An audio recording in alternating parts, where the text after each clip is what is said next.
Es un gusto estar con ustedes, como decimos semanalmente. Usted ve, escucha Línea Directa a través de Televisión Regional. Quien tiene el gusto de hablarles, Marcelo Malvestiti. Como ya usted sabe, tenemos siempre invitados en el piso. Vamos a presentar hoy a Josefina Carminati, que es psicóloga en el área infantil, educadora sexual y docente de la Universidad Nacional de Rosario. Es autora del libro Historia para chicos que crecen. Vamos a presentarla formalmente. Gracias por estar acá. Bueno, muchas gracias, Muy Marcelo. amable. Bueno, te hemos convocado para tratar un tema muy interesante. Temas que son del momento. Precisamente los efectos psicológicos del encierro en la infancia y adolescencia. Josefina, ¿cómo afecta este confinamiento, el encierro, digamos, en estas dos etapas de la vida, ¿no? O sea, lo que es la adolescencia y lo que es la infancia? Y la infancia. Bueno, en principio a mí me interesa destacar que podemos pensar en la subjetividad de cada niño o adolescente. Es decir, que va a depender muchísimo de qué recursos previos tenía ese niño y esa familia y ese sistema familiar o ese adolescente, cómo eran sus hábitos, cómo era su vida, y a partir de digamos, el aislamiento obligatorio, cómo eso ha impactado en las vidas de cada uno. Es verdad que son claramente dos etapas diferentes y que podemos evaluar o ver cuáles son las características o aquellas conductas que predominaron durante este periodo. A nivel de infancia, tengamos en cuenta que los niños, o sea, tienen un nivel de dependencia muy grande con los adultos responsables, tanto a nivel de rutinas y establecimiento de rutinas, como también en todo lo que tiene que ver con las emociones y una dependencia psicológica, afectiva, emocional. Entonces, es muy probable que lo que digamos, se sienta como más modificado tiene que ver con los hábitos de vida. O sea, que papá y mamá estén dentro de la casa, el hecho de no estar asistiendo a la escuela, han generado cambios en todo lo que tiene que ver con qué hacemos ahora, ¿no? En los diferentes momentos del día. Claro, claro. Afectar, claramente, una de las cuestiones que aparece mucho en los niños ha sido lo que tiene que ver con el aburrimiento o el saber qué hacer ante determinadas situaciones, y muchas veces eso puede llegar a determinar un grado de malestar o de irritabilidad o de no saber bien qué hacer durante la jornada del día. O mayor demanda hacia los padres, ¿sí? Y bueno, eso también va generando muchas veces, digamos, una respuesta de tensión en el ambiente familiar. Seguro. No siempre, pero puede llegar a ocurrir, o ha estado ocurriendo. Claro. A nivel de los adolescentes, bueno, está como mucho más ligado a la mirada hacia los otros, hacia los pares, y por lo tanto esa falta de continuidad, de ese contacto que existía previamente, es muy probable de que al estar afectada, o sea, estén como perdidos en esto de, bueno, estamos confinados a estar vinculándonos obligatoriamente con los adultos responsables del hogar y nos falta esa parte que necesitamos cierta intimidad. Claro, y muchas veces lo que se ha variado es el ciclo sueño-vigilia. Es decir, cómo han cambiado, rotado los horarios en muchos padres que, bueno, manifiestan de que los adolescentes están estando más despiertos durante la noche y durmiendo más durante el día. Y en general lo que se provoca es como un estado de, digamos, malestar y visión negativa respecto de estar encerrados y confinados al ambiente familiar. Claro. Como, claro. Digamos, esa es como la mayor respuesta. En ambos, la respuesta cognitiva es diferente, es decir, que los niños tienen como un pensamiento más concreto, es el aquí y ahora, entonces necesito esto y la demanda está ahí, y pasa por la frustración o no de esas demandas, y a veces el niño no sabe lo que necesita y hay que aprender a identificarlo. Y en relación a los adolescentes, por ahí lo que más hemos observado es esta capacidad de poder pensar. Claro. Y esta, digamos, de prever de qué va a pasar después de esta situación, o qué va a pasar mañana, o qué se va a hacer, y eso obviamente que no tiene una visión positiva, sino como que, bueno, en algún punto se va generando como un sesgo negativo, ¿no? En esta visión. ¿Y cuán importante es que los padres les expliquen, les hablen a los chicos de lo que significa esto del COVID-19, pero además también de esto del cambio de hábito familiar, ¿no? Que eso también es importante. Bien. Creo que es fundamental esto que decís, Marcelo. Siempre es necesario participar a los niños sin minimizar que ellos entienden esto que está, digamos, que le podemos explicar, siempre adaptando la información a la etapa del desarrollo. Es muy importante participarlos y explicarles que hay un cambio que es significativo. Ellos lo van a vivir también en el día a día, con lo cual tenemos que ser bastante coherentes entre lo que planteamos y lo que les decimos y con lo que hacemos. Y es fundamental participarlos de esto y que explicarles que esto tiene una función social. Es decir, que tiene que ver con el autocuidado, pero también con el cuidado de los otros. Y en la medida en que nosotros hagamos valer esos valores, va a ser como muchísima mejor la adherencia. Que esto lo hacemos para protegernos y que no es para, digamos, asustarlos. Justamente si uno le puede dar al niño los elementos para que transmitirle esa información que los tranquilice. Principalmente cuando hoy se tiene mucho en cuenta de lo que es el miedo, ¿no? El miedo a contagiarnos, el miedo a morirnos. O sea, yo creo que hay que hacer hincapié puntualmente en este tema, ¿no? Con los chicos, tanto con los chicos, con los niños o como también con los adolescentes. Bueno, el miedo es una emoción que forma parte es una emoción que no es ni mala ni buena, es una emoción. Es lo que nos permite también alertarnos ante un peligro y si no tuviésemos miedo estaríamos metidos en muchos problemas. Yo siempre le cuento a los chicos que no hay emociones buenas o malas, ¿sí? Sino que es cuánto predomina esa emoción en mi vida y qué hago con esa emoción. Claro, liderarlas, digamos, ¿no? Exactamente, autorregularse. Pero bueno, en el caso de los niños esa autorregulación la necesita por parte del entorno.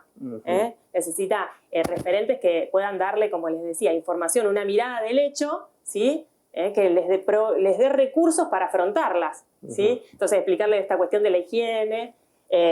Bueno, y el miedo que vos manifestás a partir del COVID-19, también no confundirlo con entre los 7, 8 años, también hay un miedo a la muerte, que es muy típico y es un miedo evolutivo, ¿sí? Que ahí el niño ya puede prever que algo, esa persona la que tengo al lado, o un animalito, una mascota, si no lo tuvieron como experiencia propia, pueden, y empiezan las preguntas, ¿qué pasa con las personas que mueren? Entonces es un miedo evolutivo como otros tantos. Entonces no confundir esos miedos y saber que cuando aparece esa pregunta del temor a la muerte, poder escucharla, empatizar, darle herramientas para que puedan tener desde las propias creencias de cada familia y aportarles, digamos, seguridad. Frente a esto. Y no asustarnos si aparece este miedo, ¿no?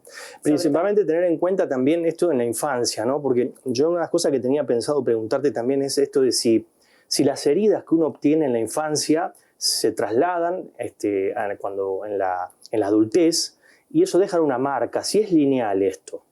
¿Es lineal? Yo creo que sí. Es decir, a ver, la realidad es que trabajo en infancia y siempre tengo como una beta preventiva. Es decir, para mí trabajar con niños es trabajar con los padres y trabajar en psicoeducación. Muchas veces como papás, porque soy madre también, nos ocurre que no encontramos, digamos, cómo ayudar a los niños. Claro. Y el efecto que tienen, digamos, las experiencias tempranas, ¿sí? En la vida de una persona van a desarrollar determinados esquemas, ¿sí?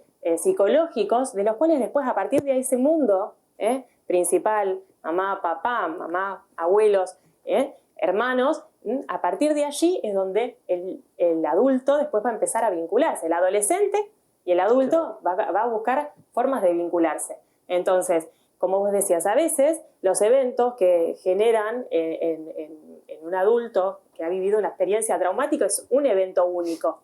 Pero también muchas veces ocurre, ¿sí? Que son varias veces el mismo evento, que genera digamos, un evento hostil, un evento aversivo, donde el niño se sintió indefenso, donde no pudo hacer algo y generalmente genera un patrón en la adultez de comportamiento que no es saludable.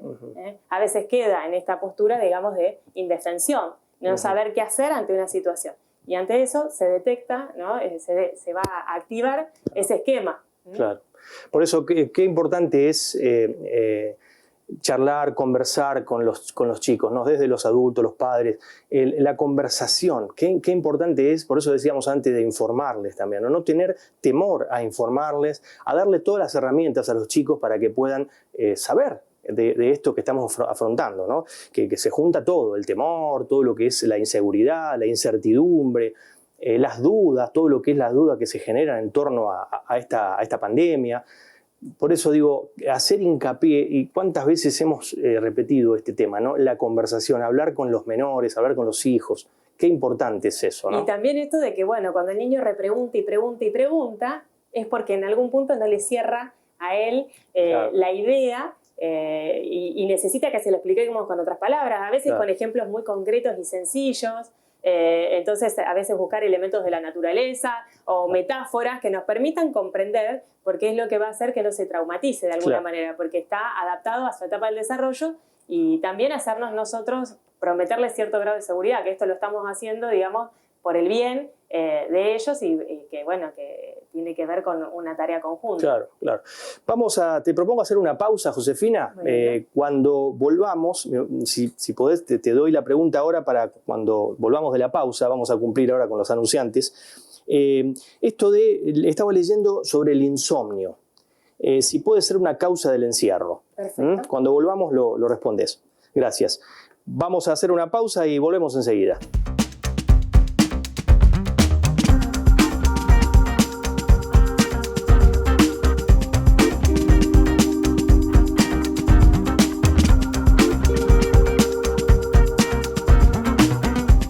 Doctora Daniela Montenegro, abogada, especializada en temas de familia, jubilaciones y sucesiones. Moreno 1427, Planta Alta, Rosario.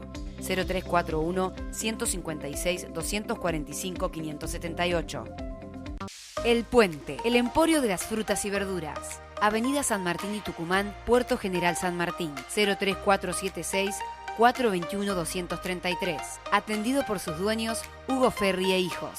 Consejo Municipal de Rosario. Siempre cerca de la gente. Asociación del Personal de la Junta Nacional de Granos. Juntos desde hace muchos años en defensa de los trabajadores portuarios. Por un salario digno y beneficios sociales para todos sus afiliados. Secretario General René González. Mendoza, 1871 Rosario. Teléfono 0341-440-4720.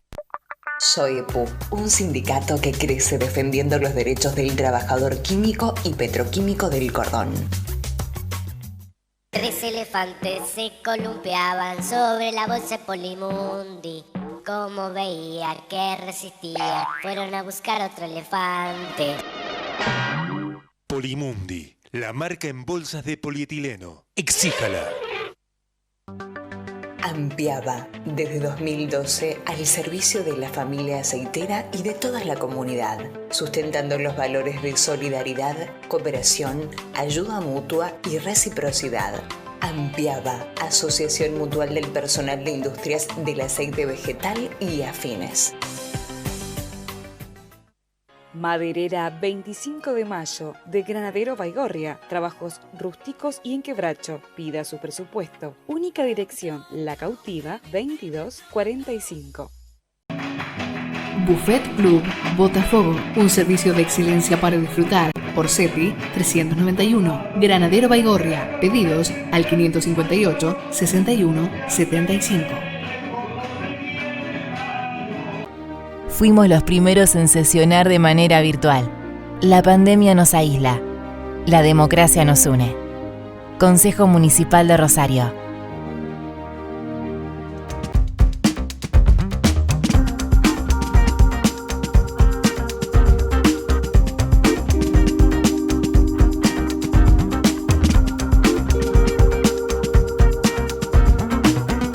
Seguimos en línea directa aquí a través de Televisión Regional. Reiteramos, estamos hablando con Josefina Carminati, que es psicóloga en el área infantil. Josefina, quedó pendiente una respuesta. Te preguntaba si el insomnio puede ser una causa del encierro. Bien, sí, puede serlo. En la etapa infantil, uno de los hábitos más difíciles de establecer es el nocturno.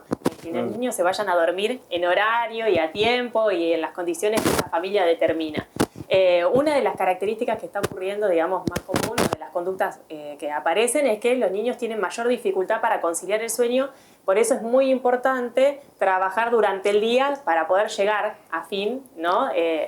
acorde a lo que la familia espera o puede hacer también, porque esto poder también establecer lo que cada familia puede de acuerdo a sus trabajos, a sus exigencias o tareas a llevar. Y después en relación a eso es en cuanto a conciliarlo, pero también puede ocurrir que haya despertares durante la noche y en general se activan, hay que, digamos, trabajar, primero no naturalizarlo y considerar, bueno, tengo insomnio y, bueno, tengo que convivir con ello. No, en principio es muy interesante el reconocimiento, ¿sí?, de que está presente el insomnio y que esta conducta tiene que tratarse como cualquier otra para el bienestar de la persona. Trabajar, en principio, sobre qué estímulos pueden estar desencadenándola y, por otra parte, poder establecer, como decía, rutinas saludables, el valor del autocuidado. No es esto, bueno, me quedo despierto y utilizo recursos tecnológicos que tal vez no colaboran en conciliar nuevamente, sino que, bueno, tiene que trabajarse por medio de determinadas intervenciones que hace que esa persona de a poquito pueda volver. También, como digo, tiene que haber algunas características preexistentes para que eso, no todas las personas desarrollan, no todos los individuos desarrollan insomnio durante cuarentena. Pero si es tal vez un patrón vulnerable de la personalidad, esto de la rumiación, el hecho de pensar mucho sobre algunos acontecimientos ocurridos o que van a ocurrir, y sobre todo si tienen una característica negativa y que nos hace, digamos, preocupar sobre alguna situación puntual. A veces no se determina el estímulo, a veces es simplemente me despierto y no me puedo volver a dormir. Bueno, generar ahí un tratamiento de esa conducta a fin de que vuelva a su cauce normal. ¿Y el insomnio se puede dar a cualquier edad? Me refiero a la etapa de la infancia como la adolescencia. Sí, en cualquiera sí. En cualquiera de las edades puede estar presente el insomnio. Sí. ¿La incertidumbre puede derivar en angustia? Bueno, creo que es una buena pregunta. Es una de las cuestiones más sobresalientes de este momento. Esto del no saber qué va a pasar y de cómo se va a seguir organizando la vida de cada uno, es muy probable que después, cuando al no tener una respuesta para quien la necesita, y esto que lo desconocido me despierta a cierto grado de incertidumbre, es muy probable que pueda desencadenar en angustia. Algunos síntomas pueden estar más relacionados con cuando se activa, digamos, la ansiedad, y las personas como que, bueno, tienen alguna sintomatología fisiológica. En el caso de los niños, tal vez no lo manifiestan como angustia. Tal vez aparece más como estar más apegados a los padres, o tal vez con algún dolor específico como el dolor de panza, o tal vez sentirse como, bueno, un dolor en el pecho o algunas, digamos, síntomas más fisiológicos, pero es más difícil que determinen que se sienten angustiados por. Pero bueno, los adolescentes sí, y muchas veces lo que lleva es a que se, digamos, paralice un poco su vida social también por medio de las redes virtuales, y como que terminen como evitando esa angustia, y por lo tanto los lleva a dormir más o a estar mucho más tiempo acostados o evitando, digamos, conectarse con esta angustia. ¿Y esta angustia puede derivar también en actos de rebeldía, por ejemplo, en desobediencia a los padres? ¿Puede surgir eso? A ver, en principio, cuando eso ocurre, a veces no se identifica. Por eso digo, en la infancia es como que aparece más como una conducta de berrinche. En relación a los adolescentes, la rebeldía en realidad es cuando, digamos, el adolescente no logra entender el valor o poder hacer significativo eso que el adulto le está proponiendo. Me parece que cuando hay angustia lo relaciono por lo menos más con conductas evitativas, ¿sí? Y que la rebeldía tal vez tiene que ver más, me parece, con el no poder sentirse tan cómodo con estas pautas o normas que se puedan llegar a establecer en el ambiente familiar en este caso. También hay que entender de que nosotros no estamos acostumbrados a ser observados permanentemente por el otro. Entonces, a veces esto de estar todo el tiempo con la mirada del otro necesita como que, bueno, algún grado de transgresión o algún ya propio también de la etapa del desarrollo. Seguro. Es importante, fundamental también el trabajo de los medios, ¿no? El rol que nos toca a nosotros como comunicadores, como periodistas, ¿no?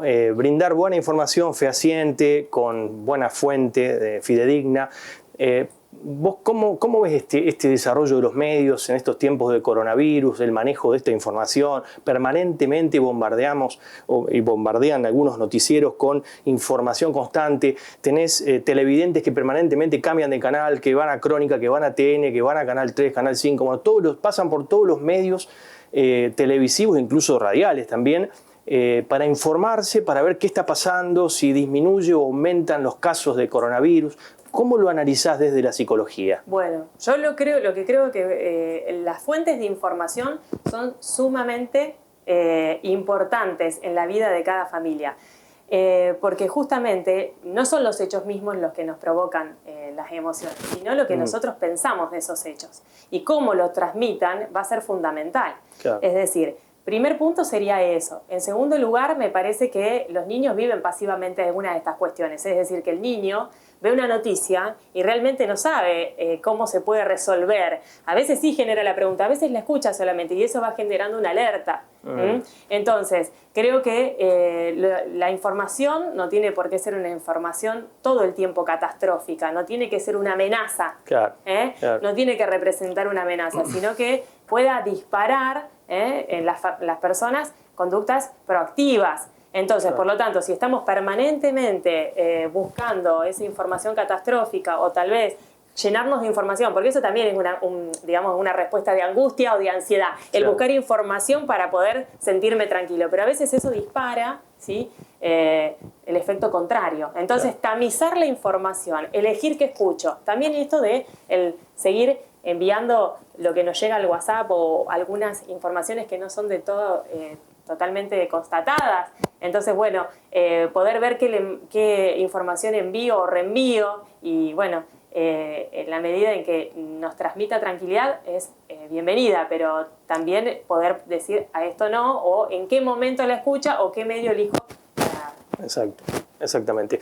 Bueno, ¿y qué pensás de estos cambios que vamos a tener, digamos, ahora? Ya estamos viendo esta forma de relacionarnos públicamente, ¿no? A partir de ahora. Es decir, cuando finalice la cuarentena, durante la cuarentena, como estamos viviendo ahora, ¿cómo lo ves? ¿Cómo lo analizás? Bueno, yo creo que en principio lo que se ha valorado mucho es la noción del tiempo, la calidad del tiempo que pasamos creo que nos hemos descubierto en muchísimas situaciones diferentes, digo, desde el sesgo, no sé si positivo o negativo, pero sí nos hemos encontrado con algunas circunstancias en donde el tiempo resultó ser un aliado o un enemigo, pero otra condición del tiempo. Con lo cual también nos ha permitido como validar y ver realmente cuáles son nuestras necesidades primarias, y cómo lo afectivo es totalmente irreemplazable. Es decir, que por más que existan, digamos, la cuestión de poder comunicarnos virtualmente, todo el mundo, digamos, yo hablando con adolescentes y con los niños, la necesidad de poder, esta lectura del lenguaje que estamos haciendo a esta distancia es totalmente diferente de la que se puede realizar por medio de los recursos tecnológicos que han aportado muchísimo y que colaboran en este momento. Depende también de su uso, pero que en principio creo que de alguna manera nos ha hecho como tomar conciencia de determinadas cuestiones que tal vez en la actividad diaria uno va perdiendo noción. También entiendo de que hoy las familias están sometidas, familias y en las escuelas, docentes, y todos estamos atravesando diferentes tiempos y diferentes niveles de exigencia y estamos todos como haciendo múltiples roles. Exactamente. Entonces, bueno, también nos vuelve a llevar un poco a resignificarnos y ver qué de todo esto podemos afrontar y ver cuáles son los puntos más importantes a atender. Bien. Josefina Carminati, muy amable, realmente muy completo lo tuyo, realmente te felicito porque realmente con la claridad de los conceptos y la verdad que te agradezco muchísimo que hayas estado acá y lamentablemente se nos terminó el tiempo, pero la verdad que podríamos seguir mucho tiempo más hablando sobre el tema. Muchísimas gracias. Gracias a vos. Josefina Carminati, entonces, estuvo en línea directa, es psicóloga en el área infantil, también, es autora del libro Historia para chicos que crecen. Nosotros vamos a hacer una pausa y volvemos enseguida con los últimos segundos que nos quedan del programa.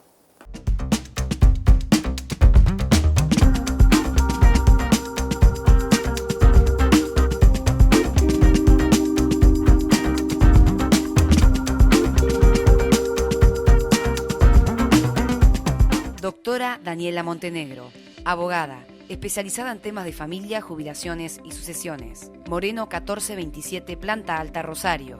0341 156 245 578. El Puente, el emporio de las frutas y verduras. Avenida San Martín y Tucumán, Puerto General San Martín. 03476 421 233. Atendido por sus dueños, Hugo Ferri e hijos. Consejo Municipal de Rosario. Siempre cerca de la gente. Asociación del Personal de la Junta Nacional de Granos. Juntos desde hace muchos años en defensa de los trabajadores portuarios. Por un salario digno y beneficios sociales para todos sus afiliados. Secretario General René González, Mendoza, 1871 Rosario. Teléfono 0341 440 4720. SOEPU, un sindicato que crece defendiendo los derechos del trabajador químico y petroquímico del cordón. 3 elefantes se columpiaban sobre la bolsa Polimundi. Como veía que resistía, fueron a buscar otro elefante. Polimundi, la marca en bolsas de polietileno. Exíjala. Ampiaba, desde 2012, al servicio de la familia aceitera y de toda la comunidad, sustentando los valores de solidaridad, cooperación, ayuda mutua y reciprocidad. Ampiaba, Asociación Mutual del Personal de Industrias del Aceite Vegetal y Afines. Maderera 25 de Mayo, de Granadero Baigorria. Trabajos rústicos y en quebracho. Pida su presupuesto. Única dirección, La Cautiva 2245. Buffet Club Botafogo, un servicio de excelencia para disfrutar. Por CEPI 391, Granadero Baigorria. Pedidos al 558 61 75. Fuimos los primeros en sesionar de manera virtual. La pandemia nos aísla. La democracia nos une. Consejo Municipal de Rosario.